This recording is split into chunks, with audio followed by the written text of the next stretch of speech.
ಗಿರಂಡಿ ತಹಶೀಲ್ದಾರ್ ಕಚೇರಿಯಲ್ಲಿ ನಡೆದ ಮಹಾಸಾಧ್ವಿ ಶಿವಶರಣೆ ಹೇಮರಡ್ಡಿ ಮಲ್ಲಮ್ಮ 604ನೇ ಜಯಂತ್ಯೋತ್ಸವ ಕಾರ್ಯಕ್ರಮ. ಭಾವಚಿತ್ರಕ್ಕೆ ಪೂಜಾ ಕಾರ್ಯಕ್ರಮ ನೆರವೇರಿಸಿ ನಂತರ ಅನಿಲ್ ಬಡಿಗೇರ್ ತಹಶೀಲ್ದಾರ್ ಸಾಹೇಬರು ಮಾತನಾಡಿದರು. ಮಹಾಸಾಧ್ವಿ ಶಿವಶರಣೆ ಹೇಮರಡ್ಡಿ ಮಲ್ಲಮ್ಮ ಬಗ್ಗೆ ಮಾತನಾಡಿ, ತದನಂತರ ಗಿರಡ್ಡಿ ಸರ್ ಮಾತನಾಡಿದರು ಮತ್ತು ಡಾ ವಿಜಯಲಕ್ಷ್ಮಿ ತುಂಗಳ ಮಾತನಾಡಿದರು.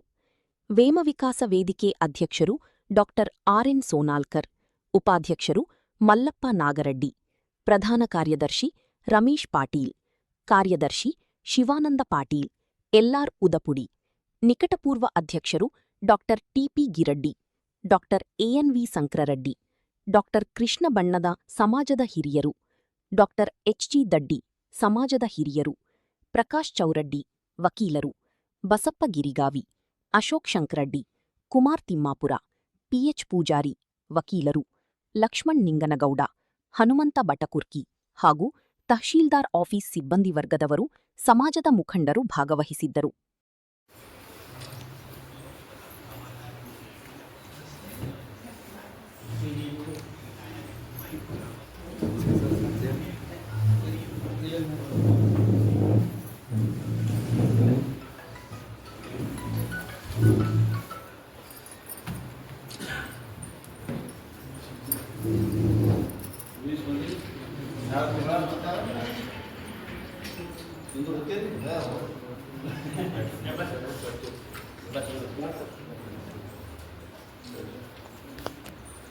ಜಯಂತ್ಯೋತ್ಸವದ ಶುಭಾಶಯಗಳನ್ನು ತಿಳಿಸ್ತಾ, ಇವತ್ತಿನ ದಿನ ನಮ್ಮ ತಾಲೂಕು ಆಡಳಿತದ ವತಿಯಿಂದ ಸಮಾಜದ ಹಿರಿಯರು, ಮುಖಂಡರು, ನಮ್ಮ ಸಿಬ್ಬಂದಿ ವರ್ಗದವರು, ಜೊತೆಗೆ ಪತ್ರಿಕಾ ಬಳಗದವರು ಎಲ್ಲರ ಒಂದು ಸಮ್ಮುಖದಲ್ಲಿ ನಾವು ಇವತ್ತಿನ ದಿನ ಮಹಾಸಾಧ್ವಿ ಹೇಮರಡ್ಡಿ ಮಲ್ಲಮ್ಮ ಅವರ ಜಯಂತ್ಯೋತ್ಸವವನ್ನು ಆಚರಿಸ್ತಾ ಇದ್ದೇವೆ.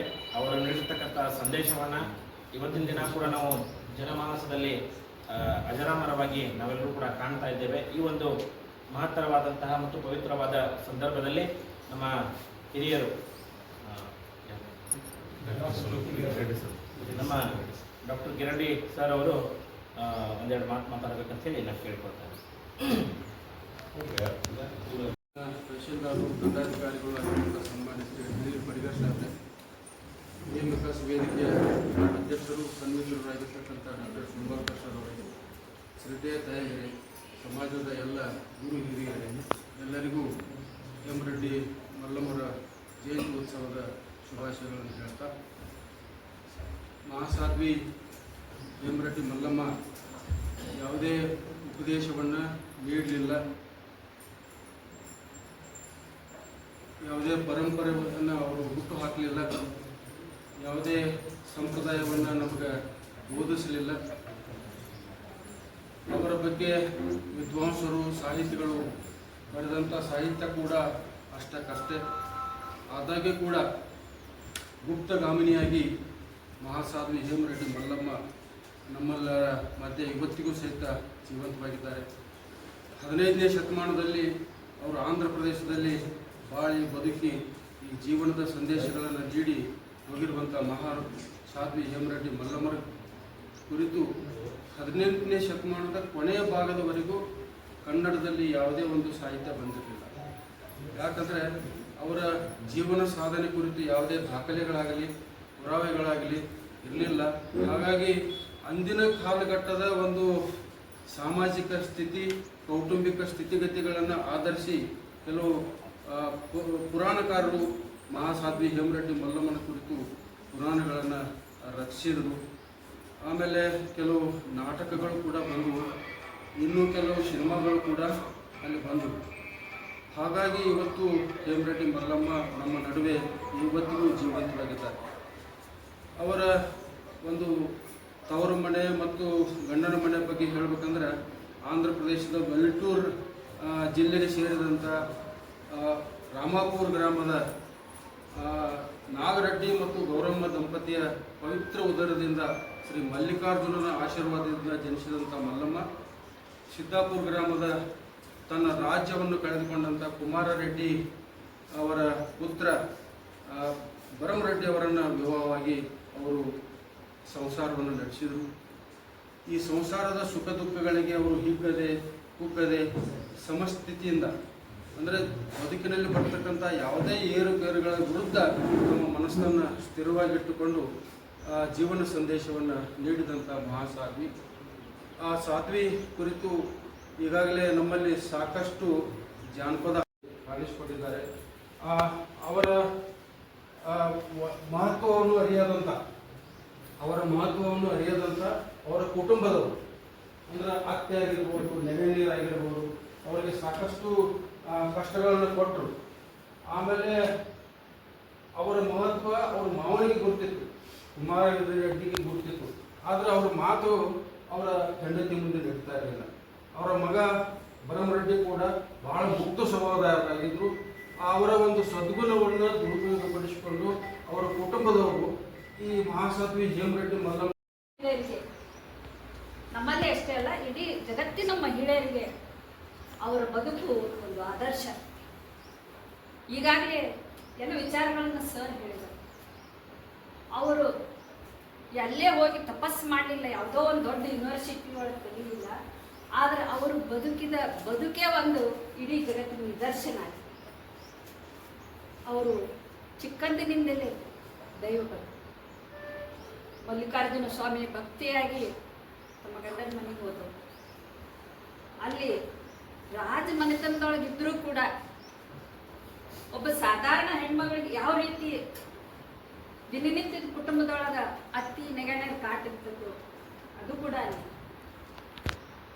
ಯಾವ ರೀತಿ ಅವ್ರಿಗೆ ತ್ರಾಸ ಕೊಡ್ತಿದ್ರಂದ್ರೆ ಒಂದು ಹೊತ್ತಿನ ಅಂಬಲಿ ಕೂಡ ಅವ್ರಿಗೆ ಕಷ್ಟ ಇತ್ತು ಅಂತ ನಾವು ಎಲ್ಲ ಪುಸ್ತಕ ಓದ್ಬೋದು. ಆದರೂ ಕೂಡ ಈ ಕುಟುಂಬ ಜೀವನದ ಒಂದು ಹಿರಿಮೆಯನ್ನು ಇಟ್ಕೊಂಡು ಅವರು ಅತ್ತಿ ಅವರು ನೆಗಣಿಯವರು ಎಲ್ಲರಿಗೂ ಅವರು ಯಾವುದೇ ಒಂದು ವಿರೋಧವನ್ನು ಮಾಡಲಾರ್ದೆ ಕೆಲಸ ಮಾಡ್ಕೊಂಡು ಹೋಗ್ತಿದ್ರು. ರಾತ್ರಿ ಒಂದು ದುಡ್ಡಿ ಕೊಟ್ಟು ಇದನ್ನ ಬೀಸಿ ಇಡ್ರಿ ಅಂದ್ರೆ ಮಾಡೋಕ್ಕಾಗ್ದಾಗ ದೇವ್ರು ಕೂಡ ಬಂದು ಅವ್ರಿಗೆ ಸಹಾಯ ಮಾಡಿದ್ದು ನಾವು ನೋಡ್ತೀವಿ. ಅಷ್ಟೊಂದು ಸಾಧ್ವಿ ಅವರು. ಅವರಿಗೆ ದಾನ ಮಾಡೋದು ಮೊದಲಿಂದಲೂ ಒಂದು ದೊಡ್ಡ ಗುಣ. ಆದರೆ ಒಂದ್ಸಲ ಭಿಕ್ಷಕರು ಬಂದು ಮನೆ ಮುಂದೆ ನಿಂತಾಗ ಕೊಡಾಕೆ ಏನಿದ್ದೀನಿ ಅತ್ತಿ ಬರ್ತಾರೆ ನೋಡ್ತಾರೆ, ಸಿಟ್ಟಿಗದ್ದು ಒಲಿ ಒಳಗಿನ ಕೆಂಡಾತ ಅಂತ ಕೈಯಾಗ ಇಲ್ಲ ನೀವು ಇದನ್ನ ದಾನ ಮಾಡಿ ಆಯ್ತು ಅಂತ ಹೋಗಿ ಭಿಕ್ಷಕರಿಗೆ ಹೋಗಿ ಅವ್ರು ದಾನ ಮಾಡಿದ್ರೆ ಅದು ಪ್ರಸಾದ ಆಗಿದೆ. ಅಂಥ ಮಹಾಸ್ವಾದ್ಯವರು, ಅಷ್ಟೊಂದು ಶಕ್ತಿ ಇತ್ತು ಅವರು. ಯಾರೋ ಒಬ್ಬರು ತಿರುಪತಿಗೆ ಹೋಗ್ತಿರ್ತಾರೆ, ಅವರು ವಿಚಾರ ಮಾಡ್ತಾರೆ ಇಲ್ಲ ಮತ್ತು ತಿಮ್ಮಪ್ಪನ ಅಷ್ಟ ನೋಡುದು ಮಲ್ಲಿಕಾರ್ಜುನ್ ಕಡೆ ನೋಡಂಗಿಲ್ಲ. ಹೋಗಿ ಅಲ್ಲಿ ತಿಮ್ಮಪ್ಪನ ನಿಂತರ ಎರಡೂ ಕಣ್ಣು ಕಾಣಂಗಿಲ್ಲ. ಅವಾಗ ದೇವ್ರು ಹೇಳ್ತಾರೆ, ನಿಮ್ಗೆ ಗೊತ್ತಿಲ್ಲ, ನೀವು ಹಿಂಗೆಲ್ಲ ಮಾತಾಡಬಾರ್ದು, ದೇವ್ರು ಒಂದನ್ನು ತಿಳ್ಕೊಳ್ಳಾರ್ದು ಇಲ್ಲಿ ತನಕ ಬಂದು ಮೊದಲು ಮಲ್ಲಿಕಾರ್ಜುನ್ ಕಡೆ ಹೋಗಿಲ್ಲ. ಮಲ್ಲಿಕಾರ್ಜುನ್ ಮತ್ತು ತುಂಗಳ ಮೇಡಮ್ ಅವರು ಹೇಮರೆಡ್ಡಿ ಮಲ್ಲಮ್ಮ ಅವರ ಬಗ್ಗೆ ಭಾಳಷ್ಟು ವಿವರವಾಗಿ ತಿಳಿಸ್ಕೊಟ್ಟಿದ್ದಾರೆ. ಸಮಾಜಕ್ಕೆ ಹಲವಾರು ಮಹನೀಯರು, ದಾರ್ಶನಿಕರು, ಸಂತರು, ಸಾಧ್ವಿಗಳು ಎಲ್ಲರೂ ಕೂಡ ತಮ್ಮದೇ ಆದಂತಹ ಸಂದೇಶಗಳನ್ನು ಸಮಾಜಕ್ಕೆ ನೀಡಿದ್ದಾರೆ. ಆದರೆ ಇವರು ತಮ್ಮ ಕುಟುಂಬದ ಜೊತೆಗೇ ಇದ್ದು ಕುಟುಂಬದಲ್ಲಿ ಇರ್ತಕ್ಕಂತಹ ಹಲವಾರು ಎಡರು ತೊಡರುಗಳನ್ನು ದಿನಂಪ್ರತಿಯಾಗಿ ಅವರು ಎದುರಿಸ್ತಾ ಸಮಾಜವನ್ನು ತಿದ್ದತಕ್ಕಂತಹ ಪ್ರಯತ್ನವನ್ನು ಅವರು ಮಾಡಿದರು. ಅವರಲ್ಲಿ ಇರ್ತಕ್ಕಂತಹ ಆ ಸಾಧ್ವಿ ಗುಣ, ಆಮೇಲೆ ಅವರಲ್ಲಿ ಇರ್ತಕ್ಕಂತಹ ಕರುಣೆ, ದಾನ, ತ್ಯಾಗ ಮುಂತಾದ ಮಾನವೀಯ ಮೌಲ್ಯಗಳೇ ಅವರನ್ನು ಇವತ್ತಿನ ದಿನ ನಾವೆಲ್ಲರೂ ಕೂಡ ಪೂಜಿಸುವಂತೆ ಆಗಿದೆ. ನಾವೆಲ್ಲರೂ ಕೂಡ ಅವರ ಭಾವಚಿತ್ರಕ್ಕೆ ಆಗಿರ್ಬೋದು, ಮೂರ್ತಿಗೆ ಆಗಿರ್ಬೋದು, ಕೇವಲ ಪೂಜೆಗೆ ಮಾತ್ರ ಸೀಮಿತ ಆಗಬಾರ್ದು. ಅವರ ದಿವ್ಯ ಸಂದೇಶಗಳು ಏನದವ ಅವುಗಳನ್ನು ಆರಾಧಿಸುವಂತೆ ಆಗಬೇಕು. ನಾವೆಲ್ಲರೂ ಕೂಡ ಅವರ ವಿಚಾರಧಾರೆಗಳು ಏನದವ, ಅವರ ಸಾಹಿತ್ಯ ಏನಿದೆ ಅದು ನಮಗೆ ಹಾಗೂ ನಮ್ಮ ಮುಂದಿನ ಪೀಳಿಗೆಗೂ ಕೂಡ ಅದು ಮುಂದೆ ಸಾಗಬೇಕಾಗಿದೆ ಅಂತಕ್ಕಂಥ ವಿಚಾರ ಇಲ್ಲಿ ವ್ಯಕ್ತಪಡಿಸ್ತಾ ಅವರು ಹೇಳಿದಾಗ ತಮ್ಮ ಸಮಾಜವೇ ಮೇಲಾಗಬೇಕು, ಯಾರಿಗೂ ಕೂಡ ಕೆಟ್ಟದ್ದನ್ನು ಬಯಸಬಾರ್ದು, ಮತ್ತು ದಾನ ಧರ್ಮ ಇಂಥವುಗಳಲ್ಲಿ ನಾವು ಯಾವಾಗಲೂ ಮೇಲಾಗಿರಬೇಕು ಅಂತಕ್ಕಂತಹ ವಿಚಾರವನ್ನು ಅವರು ಯಾವಾಗಲೂ ಪ್ರಸ್ತಾಪಪಡಿಸಿದ್ರು. ನಾವು ನೀವು ಹೇಳಿದಂಗೆ ಕೆಲವೊಂದು ಸಿನಿಮಾ ಮತ್ತು ಕೆಲವೊಂದಷ್ಟು ಇದನ್ನು ನೋಡಿದಾಗ ಮಾತ್ರ ಗೊತ್ತು. ಸಾಹಿತ್ಯವನ್ನು ಇನ್ನೂ ಭಾಳಷ್ಟು ಓದಬೇಕಾಗಿದೆ. ಸಾಹಿತ್ಯ ಕೂಡ ಅವರ ಬಗ್ಗೆ ಭಾಳಷ್ಟು ಇದೆ. ಅದನ್ನು ಅಧ್ಯಯನ ಮಾಡಿದಾಗ ಇನ್ನೂ ಕೂಡ ಅವರ ವಿಚಾರಧಾರೆಗಳು ಎಷ್ಟು ಆಳವಾಗಿದ್ದವು ಅಂತಕ್ಕಂಥದ್ದು ನಮ್ಮಲ್ಲಿ ನಮಗೆ ಗೊತ್ತಾಗ್ತೈತಿ ಅಂತಕ್ಕಂಥ ವಿಚಾರವನ್ನು ವ್ಯಕ್ತಪಡಿಸ್ತಾ ಇವತ್ತಿನ ದಿನ ನಮ್ಮ ಎಲ್ಲ ಸಮಾಜದ ಹಿರಿಯರು, ಮುಖಂಡರು ಎಲ್ಲರೂ ಕೂಡ ಬಂದು ಈ ಒಂದು ಜಯಂತ್ಯೋತ್ಸವದಲ್ಲಿ ತಮ್ಮ ವಿಚಾರಗಳನ್ನು ವ್ಯಕ್ತಪಡಿಸಿದ್ದೀರಿ. ಹಾಗೆ ತಮ್ಮ ಎಲ್ಲರ ನಮ್ಮ ಪತ್ರಿಕಾ ಬಳಗದವರಾಗಿರ್ಬೋದು, ನಮ್ಮ ಸಿಬ್ಬಂದಿ ವರ್ಗದವರಾಗಿರ್ಬೋದು, ಎಲ್ಲರೂ ಕೂಡ ಬಂದು ಈ ಕಾರ್ಯಕ್ರಮವನ್ನು ಅತ್ಯಂತ ಸರಳವಾಗಿ ಮತ್ತು ಅರ್ಥಪೂರ್ಣವಾಗಿ, ನಾವು ಕಾರ್ಯಕ್ರಮವನ್ನು ಅದ್ದೂರಿ ಮಾಡೋದರಲ್ಲಿ ಇದನ್ನಿಲ್ಲ, ನಾವು ಯಾವಾಗಲೂ ಅದನ್ನು ಅರ್ಥಪೂರ್ಣವಾಗಿ ಗೌರವಪೂರ್ಣವಾಗಿ ಮಾಡಬೇಕು. ನೋಡಿ, ನೀವೆಲ್ಲರೂ ಕೂಡ ಬಂದ್ರಿ, ಅವರ ವಿಚಾರಧಾರೆಗಳ ಬಗ್ಗೆ ಗುಣಗಾನವನ್ನು ಮಾಡಿದ್ವಿ, ಗೌರವವನ್ನು ಸಮರ್ಪಣೆ ಮಾಡಿದ್ವಿ, ಅರ್ಥಪೂರ್ಣವಾಗಿ ಆಚರಿಸಲು ನಾವೆಲ್ಲರೂ ಕೂಡ ಸಹಕಾರವನ್ನು ನೀಡಿದಿರಿ. ತಮ್ಮೆಲ್ಲರಿಗೂ ಕೂಡ ನಮ್ಮ ತಾಲೂಕು ಆಡಳಿತದ ವತಿಯಿಂದ ನಮ್ಮ ಧನ್ಯವಾದಗಳನ್ನು ಸಲ್ಲಿಸ್ತೇವೆ. ಪುರುಷರಾಗಿರ್ಬೋದು, ಎಲ್ಲರೂ ಕೂಡ ಈ ಕಾರ್ಯಕ್ರಮದಲ್ಲಿ, ಈ ಜಯಂತ್ಯೋತ್ಸವ ಕಾರ್ಯಕ್ರಮದಲ್ಲಿ ಭಾಗಿಯಾಗಿ ಈ ಕಾರ್ಯಕ್ರಮ ಯಶಸ್ವಿ ಮಾಡಲಿಕ್ಕೆ ಕಾರಣೀಭೂತರಾಗಿರ್ತಕ್ಕಂಥ ತಮ್ಮೆಲ್ಲರಿಗೂ ವೇಣು ವಿಕಾಸ ವೇದಿಕೆ ಅಧ್ಯಕ್ಷ ಪರವಾಗಿ ಮತ್ತು ವಿಕಾಸ ವೇದಿಕೆ ಪರವಾಗಿ ಮತ್ತೊಮ್ಮೆ ನಾನು ಕೃತಜ್ಞತೆಯನ್ನು ಸಲ್ಲಿಸ್ತಾ ಇದ್ದೇನೆ. ಅದೇ